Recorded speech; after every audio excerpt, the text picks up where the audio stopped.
Philippines was colonized by the Spanish in the 16th century. The islands were later succeeded to the United States during the Spanish-American War. Various historical events have shaped the society and heritage in the Philippines, including colonialism and the U.S.-Philippines War. The Philippines gained independence from Japan on July 4, 1946. During the 1970s and into the 1980s, the Philippines was in a state of martial law under President Ferdinand Marcos. In 1986, the People Power Revolution elected Marcos and the Philippines transitioned into a presidential constituted republic. The Philippine society is an amalgamation of the different countries that once governed its many islands. English and Tagalog or Filipino are the official languages of the nation. Majority, 82.9% of Filipinos identified Catholicism as their religion. The Philippines population is expected to increase by over 35% over the last 2 decades. The older adult population, or 60 years and older, expected to overtake those aged 0 to 14 years old by 2065. Life expectancy of Filipinos is 57.4 years for males and 63.2 years for females. According to this research, the life expectancy of Filipino people in 2065, 57.4 years for males and 63.2 years for females. The Philippines was a member of the United Nations Millennium Declaration. Outcomes improved for infant mortality, malaria disease distribution, and education for females. The country also achieved some subcomponents of the 8K goal indicators established by both the country and the UN. However, issues with poverty and death from communicable disease such as tuberculosis remain as a concern in the Philippines. Aging in the Philippines remains a subject severely under-theorized in research. Many universities house research institutions that study a variety of topics. University of the Philippines, Manila is the only major institution with an established center specifically for aging research. Research focuses on perception of aging, quality of time, and older adults in the workforce. Many Filipinos view the aging process from direct interactions with their family members and older Filipinos in their surrounding community. Living in multi-generational households and communities shape perceptions of aging as a responsibility. There is a general positive outlook that aging is a period of increased productivity and promising experience. Filipino elders' perceptions of aging are derived from the unique life experience and social unit that encompasses their lives. These experiences, either negative or positive, form their views on aging and outlook on life. Older Filipinos view aging in a more positive light due to the respect and dignity that are attained with maturation. Older Filipinos in the Philippines generally report positive health, community participation, and financial security. Increased age was directly correlated with better subjective well-being in Filipinos. Religion and spirituality in older Filipinos may enhance their outlook on life and assist them in overcoming hardships. Older Filipinos report adequate life satisfaction and well-being, but social and financial inequalities may act as a hindrance.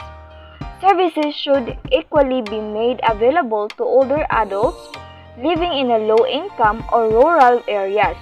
Barriers to access community and health support services should be reduced for older adults.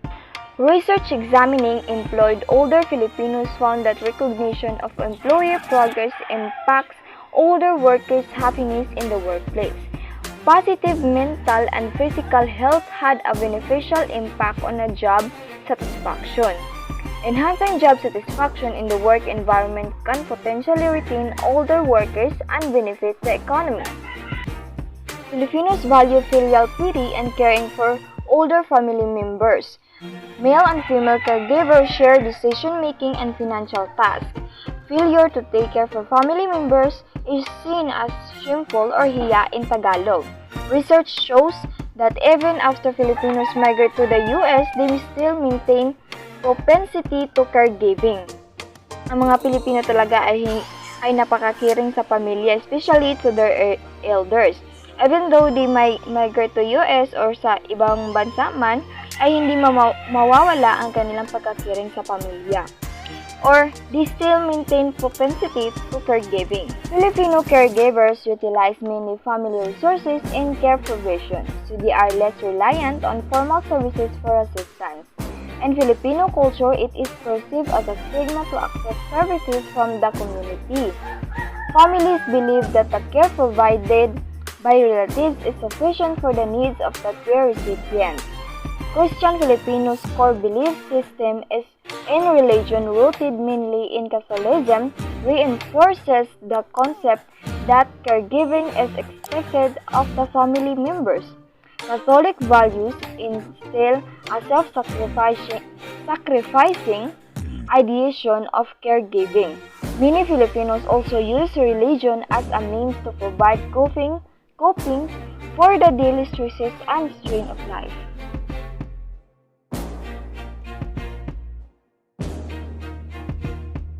A major area of policy focus for older Filipinos in social welfare. Almost a quarter of Filipinos living in poverty are older adults who do not have the financial means necessary to sustain an adequate quality of life. Older Filipinos may have to sacrifice their financial assets to care for younger family members. Access to health care service can help improve the quality of life for older Filipinos. The 2010 Expanded Senior Citizens Act provides health service benefit to older people, such as discounted pharmaceuticals and vaccinations. However, the availability of these resources depends on the health services providers. Ang matatanda nating kapwa Pinoy ay sinasakripisyo nila ang kanilang financial assets para lang maalagaan ang kanilang pamilya. Ang healthcare service ay nagpapa-improve ng buhay ng matatandang Pilipino, Filipinos who may have a health conditions.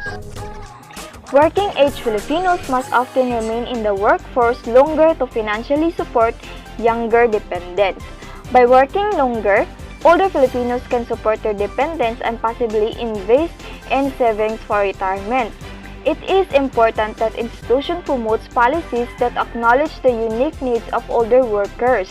Older workers are often at a greater disadvantage than younger workers because they are less likely to obtain an adequate education and attain salaried positions in the workforce. Offering training programs to enhance worker education and skills may also older Filipino workers to qualify for better positions with high pay levels. Policy caregiving. A lack of institutional care in the Philippines means that older Filipinos are often cared by family members at home. Caregiving is expected of Filipino families, but those who are of lower socioeconomic status may be financially strained. Policy should address the demands of Filipino informal caregivers by offering paid family leave or even payments. Emerging issues. The Philippine government must recognize the national policies for older Filipinos, like the Senior Welfare Act, must be modified to address the unique demands of its aging citizens. Disparities in access to services must be addressed to improve the well-being of older adults. Philippine researchers must revitalize gerontology's research by incorporating larger, more diverse samples. Population-based studies can be advantageous in recruiting a heterogeneous sample of older Filipinos. Researchers can also incorporate theoretical models to act as a guiding framework for their studies.